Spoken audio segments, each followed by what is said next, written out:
If you are just joining the program, yes, it's time for Farm Life. You know, Farm Life, we are talking about farming, agriculture, which is very, very important.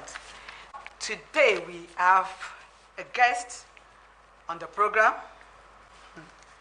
Our guest, you want to meet him? But before I introduce our guest, let me tell you that today we are going to focus on prospects and challenges of farming. We are focusing on the future of farming in Nigeria. Before I introduce our guest to you, let's go to the studio and have this.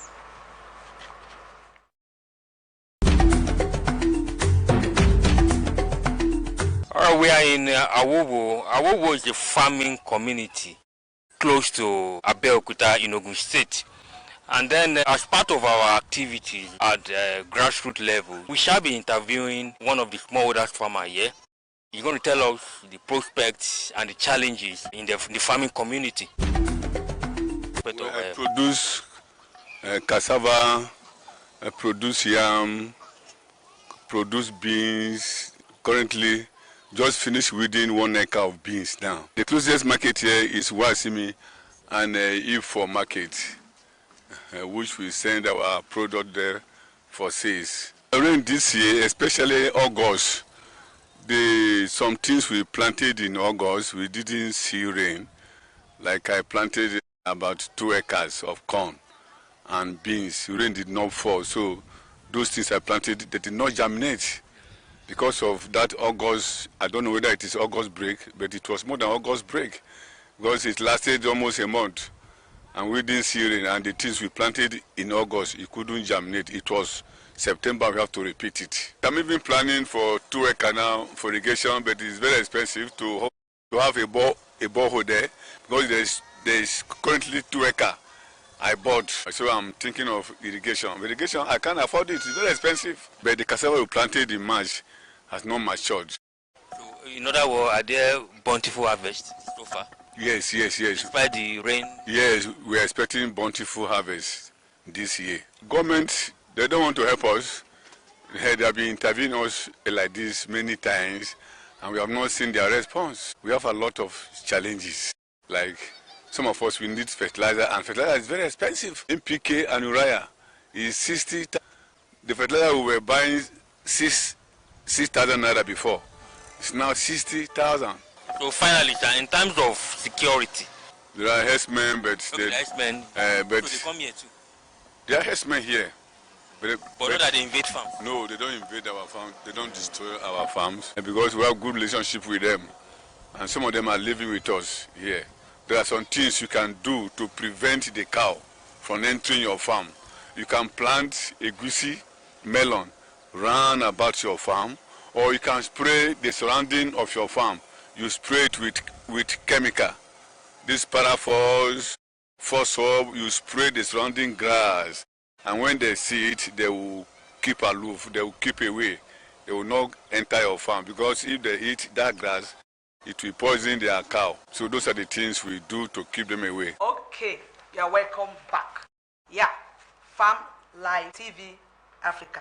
That is what you are going to subscribe to. Our guest in the studio for today is Mr. Toheeb Azeez. He is the Lasgidi farmer, the CEO, Ibro Foods, and is the founder and host the Lasgidi Farmer Podcast. You're welcome to the program. Thank you so much. I'm absolutely happy to be here, and it's a fantastic program that we have here today. Thank you very much. Now, help us greet our people at home. I say hello to everyone. Thank you for tuning in. The agriculture is a good place to invest in. Let's get into the space. Thank you. Okay. Now, we're talking about prospects and challenges of farming. Presently, what can you say about the situation of farming in Nigeria? I think the situation of farming in Nigeria is positive when you look at what we are seeing with the development in the space. Our export is growing. When you look at the growth of our agriculture as well, that constitute that export category. You see that it's doing well, about 844 billion naira. So it grew by over 300% from the last year, the third quarter. So it's a very bullish thing that we are seeing here. So I'm very, very happy about that and excited. Okay, that's good. And we know that this government, they are also very much interested in farming, agriculture, and we have some states that already they are putting in more efforts to make sure. So what is your own advice on, like very soon now, they'll be preparing their budget, next year budget. So what is your advice concerning the agriculture in Nigeria? Okay, that's a very nice, one of the people that think that more budget should go to agriculture itself, in line with the Maputo declaration that 10% of the national budget has to go to agriculture. But now we are seeing it's improving. We are seeing over 1%. But if it is more, it will be better, because currently in Nigeria we have about $9 billion funding gap, and if we can put that into the space, we can able to build a lot of infrastructure, facilities, support our smallholder farmers, among others. So I feel that this is needed to be done as well. When we look at the landscape of agriculture itself, on the national level, the federal government is trying, but we need the states to key into it as well. And like you said, we have a number of states that are doing fantastic in that category. We have Lagos, Ekiti, Niger State, right? So if we are having other states looking to their strength, and exploiting it, so it would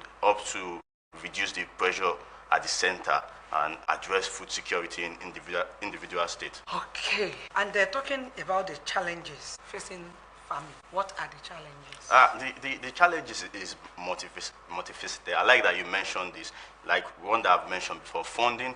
We also have the issue of insecurity. We also have the issue of efficiency, even irrigation. When you look at this year, the rainfall hasn't been really that regular. We have this changing climate, so there is need for support with irrigation in that part, because among our smallholder farmers, 20% of them is able to irrigate their farms, because of their peculiar socio-economic characteristics, right? So they are challenged. If they can be helped in that aspect, then, we would see more development, improvement in that area, among other factors that have been addressed. Wow. Now let me take you back to Lasgidi. What is the full meaning of Lasgidi? Thank you for asking that. A lot of people ask me that question, but when you look at the Lasgidi, it's just like this urban name for Lagos. Okay. And because I operate from Lagos, okay, when I wanted to choose a name, a brand name, I just felt that, okay, it would be nice to be called the Lasgidi Farmer. Lasgidi Farmer. Yes. And when you look at the article, it brings formality. The Lasgidi brings informality. So it's like we are merging two different statuses here, right? Taking everybody into that space of farming. That's nice. If grow foods, what are they into?